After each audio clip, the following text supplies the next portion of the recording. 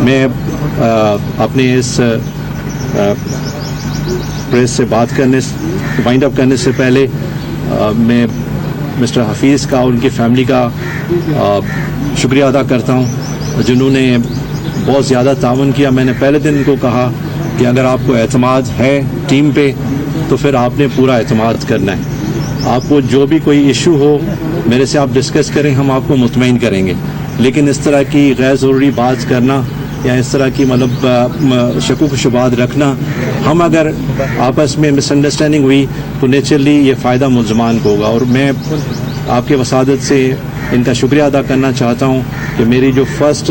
ان سے اس طرح کی بات ہوئی اس نے اس کو آنر کیا اور آج تک یہ ہمارے ساتھ الحمدللہ کھڑے ہیں. سب سے پہلے جو انہوں نے اچھا فیصلہ کیا, جو میں سمجھ رہا تھا کہ یہاں پہ یہ شاید فیملی کچھ پرابلم کریٹ کرے, جب میں نے ان کو کہا کہ بھئی ہم ڈیڈ باڈی کو نکال کے ری پوسٹ مارٹم کرانا چاہتے ہیں. یہ بہت بڑا ڈیسیشن ہوتا ہے کہ بھئی ڈیڈ باڈی کا نکلنا, اس کو ری پوسٹ مارٹم کرنا. انہوں نے کہا کہ یہ بہت بڑا تکلیف دہ عمل ہے جو ہم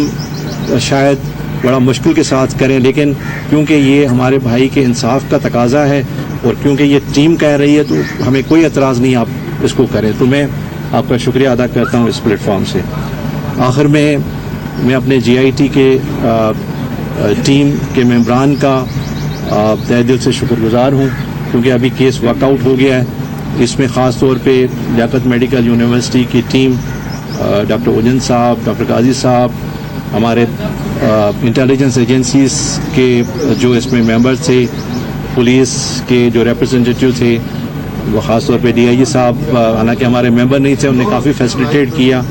انہوں نے کافی اس پہ ہر بندے نے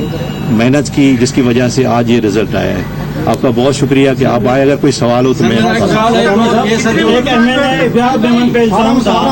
اپنی ویڈیو بھی جاری کی تھی اور تمام جو سوشل میڈیا پہ میڈیا بھی یہ رپورٹ ہوا کہ اس میں ایک اہم سیاسی شخصیت ملوث ہے. تو آپ نے بھی جب جے آئی ٹی بنائی گئی تو آپ نے کہا تھا ہم اس کو شامل تفتیش کریں گے. آپ بتائیے کہ آپ نے ان کو شامل تفتیش کیا یا نہیں کیا, یا ان کو بچانے کی جو کوشش کی جا رہی ہے, جو الزامات لگائے گئے جے آئی ٹی پہ, کیا کہیں گے؟ دیکھیں دنیا میں جو طریقہ ہے یہ کوئی پاکستان کا ایک اسپیسیفک ماحول کا بات جو کر رہے ہیں وہ ہو سکتی ہے. دنیا میں جو طریقہ ہے اور جس پہ ہم ابھی پاکستان پولیس بھی جا رہی ہے, اب اس بندے کو پکڑتے ہیں جس بندے کے خلاف کوئی ایویڈنس آتا ہے. آپ یہ دیکھیں ہم نے اسکریچ سے شروع کیا, ہم نے اس ٹائم سے شروع کیا جس ٹائم پہ یہ پتہ بھی نہیں تھا کہ یہ مرڈر ہے یا نہیں ہے. آج ہم اس نتیجے پہ پہنچے ہیں کہ یہ ایک مرڈر ہے. اس میں جو ملزمان جنہوں نے یہ مرڈر کیا ہے وہ پکڑے گئے ہیں اور ان سے ہماری انٹروگیشن ہو رہی ہے. آپ اس کیس کو مہربانی کر کے کنٹروورشل سوال پوچھ کے نہ کریں, نہ ہی میں نے آپ کو پہلے بتا دیا کہ ہم اس کا جواب دیں گے. اس میں جو بھی انوالو ہوگا قطع نظر کہ اس کا کیا بیک گراؤنڈ ہے, اگر کوئی انوالو ہوگا تو یہ جی آئی ٹی بالکل ایمانداری کے ساتھ اس کی انویسٹیگیشن کریں گے. تیسرے بندے کا نام سر دیکھیں اس پہ ابھی جو بندے پکڑے گئے ہیں اس میں 3, ایک نذیر میں نے آپ کو بتایا, اور دوسرا میں نے آپ کو بتایا فرحان, اور تیسرا اس میں ہے امیر. 3 بندے جو ابھی پکڑے گئے ہیں اور ریمیننگ 5 بندے ہیں, جس میں 5 میں سے میں نے مشتاق آپ کو بتا دیا ہے. ٹوٹل 5 ہیں جی, میں نے 5 آپ کو, اور جو ایبسکانڈ کر رہے ہیں وہ 5 ہیں, جس میں میں نے مشتاق کا نام آپ کو بتایا اور یہ بھی بتایا کہ پرنسپل اکیوز ہے. اس میں 4 بندے جو ہیں وہ ہم ابھی ڈسکلوز نہیں کر رہے ہیں, ہمارے ریٹس اس پہ ہو رہے ہیں. انشاءاللہ جیسے پکڑے جائیں گے تو ہم آپ کو بتا دیں. مجھے میرا ایک سوال ہے کہ جو نذیر صاحب جو ابھی آپ نے ڈی این اے میچ ہوا ہے, یہ ہمارے اطلاع کے مطابق پہلے بھی پولیس نے اریسٹ کیا تھا لیکن اس کو پھر چھوڑ گیا. تو اسی حوالے سے جو آپ نے یہ ایکیوز پرسن شو کی ہے تو اس پہ اس کی فیملی کیا سیٹسفائی ہے؟ تو بالکل یہ جو مرڈر ہوا ہے یہ ساتوں نے کیا, یہ جوابدار بالکل ان کے ساتھ کوئی دشمنی تھی یا اس کے علاوہ اور کوئی ریزن ہو سکتا ہے؟ کیونکہ اس کی حیاتی میں بھی اس نے بہت سارے خدشات ظاہر کیے تھے مختلف حوالے سے. اور یہ جو نذیر صاحب تو اس نے پہلے بھی 2-3 مرڈر کیے ہیں, یہ کرائے کا قاتل ہے. اس حوالے سے آپ کیا کہیں گے؟ دیکھیں اس میں اس ٹائم پہ ہمارے ساتھ کمپلینٹ بھی کھڑے ہیں, وہ بھی ضرور اس پہ اپنے کامنٹس کریں گے. لیکن میں نے آپ کو پہلے کہا کہ دیکھیں جب یہ نذیر پہلے پکڑا گیا تو ان کے اگینسٹ کوئی اس ٹائم پہ ایویڈنس نہیں تھا. جب یہ ایویڈنس ان کے اگینسٹ کریٹ ہو گیا اور پولیس نے اس کو ڈی این اے کے بیسس پہ اریسٹ کیا اور اس نے ابھی مزید نام کھولے ہیں وہ جو بندے پکڑے جا رہے ہیں. جیسے ہی مطلب ایک چین ہوتی ہے وہ چین بلٹ اپ ہوگی, جو بھی ہوگا جس کا جو رول ہوگا ہم اس کو ورک آؤٹ کریں گے. اس میں قطعاً نظر کہ بھئی کس کا کیا رول کس ٹائم پہ ہوا ہے ہم ضرور اس کو شامل کریں گے. سر آپ کہہ رہے ہیں کہ یہ پولیٹیسائز اس کو نہیں کیا جائے, لیکن ابتدائی طور پہ جب عزیز میمن کا مرڈر ہوا تھا تو عزیز میمن کے مرڈر سے پہلے بھی دیکھیں تو عزیز میمن اسلام آباد کراچی تک صحافت کے ایوانوں تک گیا تھا اور اس نے کہا تھا کہ میں پولیٹیکل وکٹم بن سکتا ہوں. دین اس کا مرڈر ہو گیا. اس کے بعد میڈیا نے جو اس کی خبر ہائی لائٹ کی وہ بھی پولیٹیکل نقطے پہ اس کو ہائی لائٹ کیا جا رہا ہے اس وقت بھی. میں نام نہیں یہاں وضاحت نہیں کرنا چاہ رہا ہوں. تو ظاہر سی بات ہے سر یہ جو بندے ہیں جن کو آپ پکڑے ہیں 5 یا 2 ابھی مزید رہتے ہیں ان کے پیچھے بھی کوئی بیک ہوگی نا سر. دیکھیں میں اس کا جواب ایسے دیتا ہوں کہ میں اللہ سے دعا کر رہا تھا اور جی آئی ٹی کے ممبران سارے میرے ساتھ متفق تھے. ہم یہ کہہ رہے تھے کہ اللہ تعالیٰ ہمیں یہ مدد کرے اور اس مدد میں جب ہم ملزمان کو پکڑیں تو کم از کم ہمارے اینڈ پہ ایسا ایویڈنس آ جائے کہ دنیا کہے کہ نہیں انہیں پکڑا ہے تو صحیح پکڑا ہے. آج جب ہم یہ پریس کانفرنس کر رہے ہیں میری پوری ٹیم کمپلیننٹس ہمیں جس سے میں نے بات کی ہے کہ جب ایک میڈیکل ایویڈنس آ جاتا ہے تو دل مطمئن ہو جاتا ہے کہ ہم نے جس کو پکڑا ہے وہ صحیح پکڑا ہے. آج ہم جو آپ کے سامنے بندے بتا رہے ہیں ہم بڑے کانفیڈنٹ ہیں کہ یہ بندے اس چیز میں گناہ گار ہیں. آپ تھوڑا سا ویٹ کریں اس کو چلنے دیں. ابھی ظاہر ہے کہ ان کا بیک گراؤنڈ سب کو پتہ ہو جائے گا. آپ سارے لوکل لوگ ہیں یہاں پہ, ان نے کیوں کیا ہے کس لیے کیا ہے جو ابھی یہ چیزیں ہمیں بتا رہے ہیں ہمیں ویریفائی کرنے دیں. آگے چل کے یہ چیزیں ساری ویریفائی ہو جائے گی جس طرح اس کا مرڈر ویریفائی ہو گیا. آخری حصہ رہ گیا سوال. بہت ساری رومرز یہ ہوتی تھی ان کے نو ڈاؤٹ میں بھی ابھی ان کے فیملی ممبرز ہیں کسی کوئی ہرٹ بھی ہو کہہ رہے ہیں کہ سب دیت کا معاملہ چل رہا ہے ان کو راضی کرنے کے لیے جو ان کے پیچھے بیک گراؤنڈ میں لوگ ہیں وہ ان کو راضی کرنے کے لیے صرف آگے کے لوگ پکڑے جائیں گے اور جو مین کلپریٹس ہیں وہ نہیں پکڑے جائیں گے. اور اس وقت دیت کا معاملہ چل رہا ہے پیسوں کا معاملہ چل رہا ہے تاکہ ان کے ورثاء کو راضی کیا جائے اور صلح نامہ اندرون خانہ کیا جائے. مجھے اس کے بارے میں کوئی آئیڈیا نہیں ہے, میں اس پہ کوئی کامنٹ نہیں کرنا چاہوں گا کیونکہ بالکل